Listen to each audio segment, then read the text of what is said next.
मराठा आरक्षण सुप्रीम कोर्टाने नाकारलं. अनेक कारण आहेत जी याआधी सुद्धा आम्ही तुम्हाला सांगितली आहेत, पण त्यातलं एक सगळ्यात महत्त्वाचं कारण आहे ते म्हणजे आरक्षणावर असलेली 50% मर्यादा. भारतात ही आरक्षणावर नेमकी 50% मर्यादा आली कुठून किंवा कधी आली? जर एकूण आरक्षण हे 50%वर जाऊ शकत नसेल तर मग तामिळनाडूमध्ये 69% आरक्षण कसं काय चालतं? मराठा आरक्षणाचा मुद्दा पुन्हा एकदा उपस्थित झाल्यामुळे या सगळ्या प्रश्नांची उत्तरं आपण पुढच्या काही मिनिटांमध्ये समजून घेऊया. नमस्कार, मी अनुजा, तुम्ही पाहत आहात मुंबई तक. सगळ्यात पहिले आपल्याला काही बेसिक फॅक्ट्स जाणून घ्यायला हव्या. अगदी 1979 पर्यंत आपल्याला मागे जायला हवं, कारण की त्यावेळेलाच सेकंड बॅकवर्ड क्लास कमिशन ही गठीत करण्यात आलेली होती, ज्याचे अध्यक्ष हे व्हीपी मंडल होते. त्यामुळेच या आयोगाला मंडल कमिशन असं म्हटलं जातं. जनता पक्षाच्या सरकारने हा आयोग गठीत केलेला होता. का? तर अनुसूचित जाती आणि जमाती म्हणजेच एससी आणि एसटीचं आरक्षण हे तर आपल्या संविधानातच आहे, पण मग इतर मागासवर्गीयांचं काय? त्यांना ही आरक्षणाची गरज आहे का? कोणत्या आधारावर आरक्षण द्यायला हवं? सामाजिकदृष्ट्या ते मागास आहेत की शैक्षणिकदृष्ट्या आहेत की आर्थिकदृष्ट्या आहेत? आरक्षण द्यायचंच झालं तर किती द्यायचं? या सगळ्याचा अभ्यास करण्यासाठी हा आयोग काम करत होता. मंडल आयोगाने 3743 इतक्या जातींना सामाजिकदृष्ट्या आणि शैक्षणिकदृष्ट्या मागास सांगितलं आणि त्यांना 27% आरक्षण देण्याची शिफारस केली. पण हा अहवाल यायला लागला 1980. तोपर्यंत सरकार बदललेलं होतं आणि त्याच्यानंतर तो अहवाल काही प्रमाणात बारगळला आणि तो पुन्हा उघडण्यात आला, तो थेट 10 वर्षांनी 1989 मध्ये. पण त्याही वेळेला त्याच्यावर फारसं काम झालं नाही आणि सरतेशेवटी 1991 मध्ये नरसिंह राव पंतप्रधान असताना त्यांनी मंडल आयोगाच्या शिफारसी या अंमलात आणल्या खऱ्या अर्थाने. पण त्याला सुद्धा लगेचच सर्वोच्च न्यायालयात आव्हान देण्यात आलं. याचिकाकर्ते जे सगळे होते त्यांच्यापैकी सगळ्यात महत्त्वाच्या याचिकाकर्त्या होत्या किंवा ज्यांच्यामुळे 50% आरक्षणचा मुद्दा पुन्हा एकदा अधोरेखित करण्यात आला कोर्टाकडनं, त्या होत्या इंदिरा साहनी.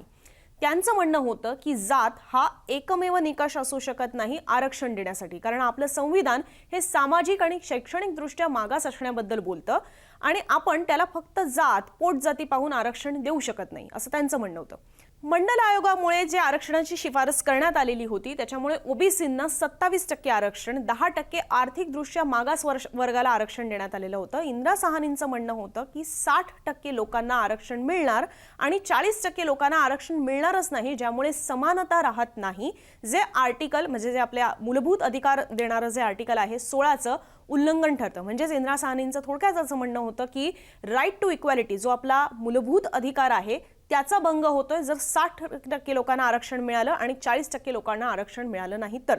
सोबतच इंदिरा साहनी यांचं पुढे असं सुद्धा म्हणणं होतं की आर्थिकदृष्ट्या आरक्षण देण्याची तरतूद ही सुद्धा आपल्या संविधानात नाही. आता सर्वोच्च न्यायालयात 1992 मध्ये यावर सुनावणी झालेली आहे, ज्याच्यासाठी 9 जणांचं घटनापीठ जे आहे ते तयार करण्यात आलेलं होतं. 6-3च्या फरकाने जजमेंट देण्यात आलं, ज्याच्यामधला पहिला मुद्दा की कोर्टाने ओबीसी आरक्षण वैध ठरवलं. मंडल आयोगाच्या शिफारसींच्या धर्तीवर देण्यात आलेलं आरक्षण हे सामाजिक आणि शैक्षणिकदृष्ट्या मागास ठरलेल्या समाजाला देण्यात आलंय, हे कोर्टाने त्याच्यावर मान्य केलं. दुसरा आणि सगळ्यात महत्त्वाचा मुद्दा ते म्हणजे की आरक्षणाची मर्यादा ही 50%वर जाऊ शकत नाही, हे पुन्हा एकदा कोर्टाने अधोरेखित केलं. फक्त अपवादात्मक परिस्थितीत 50%ची मर्यादा ही ओलांडली जाऊ शकते. पण आता ही अपवादात्मक परिस्थिती कशी, हे सुद्धा जे कोण आरक्षण देईल ते कोर्टात चॅलेंज होईल तेव्हाच समजतं. सब्जेक्टिव्ह आहे.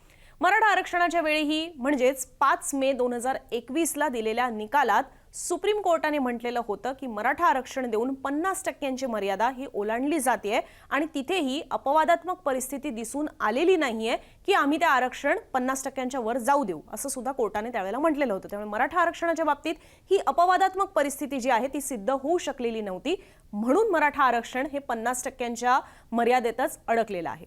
तिसरा मुद्दा जो कोर्टाने इंदिरा साहनीच्या प्रकरणाच्या वेळेला सांगितलेलं होतं तो म्हणजे की आर्थिकदृष्ट्या देण्यात आलेलं आरक्षण हे सुद्धा कोर्टाने रद्द केलेलं होतं.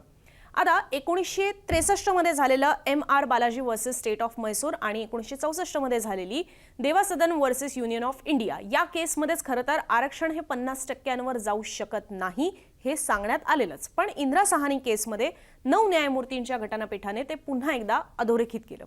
आता साहजिकच हा प्रश्न पडू शकतो तुम्हाला की 50%च्या मर्यादेचा नियम हा जर असेल आणि म्हणून जर महाराष्ट्रात मराठा आरक्षणात अडसर येत असेल तर मग तामिळनाडूत 69% आरक्षण कसं काय चालतं? त्यावर सुद्धा आम्ही खरं तर एक सविस्तर व्हिडिओ केलेला आहे की कशा पद्धतीने तामिळनाडूत कुठल्या कुठल्या समाजाच्या घटकांना ते आरक्षण देण्यात आलेलं आहे आणि ते कसं टिकलं. पण या व्हिडिओ पुरता सांगायचं झालं तर तामिळनाडूमधलं 69% आरक्षण हे संविधानाच्या 9व्या शेड्यूलमध्ये टाकण्यात आलेलं आहे, ज्याला आव्हान देता येत नाही.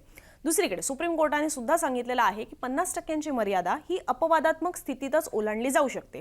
तामिळनाडूच्या बाबतीत अपवादात्मक स्थिती काय होती तर 1991च्या जनगणनेनुसार तामिळनाडूतील 87%हून अधिक जनता ही मागास असल्याचं निष्पन्न झालेलं. त्यामुळे तिथे आरक्षण इतक्या मोठ्या प्रमाणावर देण्यात सुद्धा येतं आणि त्याला साहजिकच आहे की कुठलाही राजकीय पक्ष किंवा कोणी विरोध सुद्धा करत नाही. पण हळूहळू खरं तर सगळीच राज्य असं करू शकतील की त्यांच्या राज्यातली आरक्षणं जी आहेत, जसं मगाशी म्हटलं की तामिळनाडूतलं जे आरक्षण आहे 9व्या शेड्यूलमध्ये टाकण्यात आलेलं आहे, मग हेच इतर राज्य सुद्धा करू शकतात. अशाने कसं चालेल? त्यामुळेच 2007 मध्ये सुप्रीम कोर्टाने सुद्धा सांगितलेलं होतं की जरी एखादा कायदा हा संविधानाच्या 9व्या शेड्यूलमध्ये टाकण्यात आला पण तो जर मूलभूत अधिकारांचं उल्लंघन करत असेल किंवा संविधानाच्या मूळ ढाच्यालाच धक्का देत असेल तर मात्र त्यावर विचार हा व्हायला हवा. त्यामुळे तामिळनाडूच्या 69% आरक्षणाचा प्रश्न हा न्यायप्रविष्ट आहेच, पण त्यावर अजून सुप्रीम कोर्टाने निर्णय दिलेला नाही. पण कोर्टाने हे सुद्धा सांगितलं की जोवर सुप्रीम कोर्ट निर्णय देत नाही तोवर तामिळनाडूतली जनता 69% आरक्षणाचा लाभ जो आहे तो घेऊ शकतं. म्हणून तामिळनाडूत 69% आरक्षण जे आहे ते आजही लागू आहे. तिथली जनता किंवा तिथले जे मागासवर्गीय आहेत ते त्याचा लाभ घेऊ शकतात. पण जसं तामिळनाडूने जी अपवादात्मक स्थिती ही सिद्ध केलेली आहे आणि त्यांचं जे आरक्षण आहे ते 9व्या शेड्यूलमध्ये टाकण्यात आलेलं आहे, ज्याला चॅलेंज देता येऊ शकत नाही, ही गोष्ट मराठा आरक्षणासंदर्भात नाहीये. कारण मुळात मराठा आरक्षण याच्या देण्यासाठी 50%ची मर्यादा ही ओलांडण्यासाठी ती एक एक्सेप्शनल गोष्ट आहे, अपवादात्मक स्थिती आहे, हेच सिद्ध होऊ शकलेलं नाहीये. आणि म्हणून या सगळ्या गोष्टींमुळे मराठा आरक्षण हे अजूनही रखडलेलं आहे, कायद्याच्या भाषेत बोलायचं झालं तर. हा व्हिडिओ तुम्हाला कसा वाटला कमेंट बॉक्समधून आम्हाला जरूर सांगा आणि या सगळ्या मुद्द्यांवर तुम्हाला काय वाटतं हे सुद्धा तुम्ही नक्की तुमची मतं जी आहेत ती मांडत राहा. असेच माहितीपूर्ण व्हिडिओ पाहण्यासाठी बघत राहा मुंबई तक.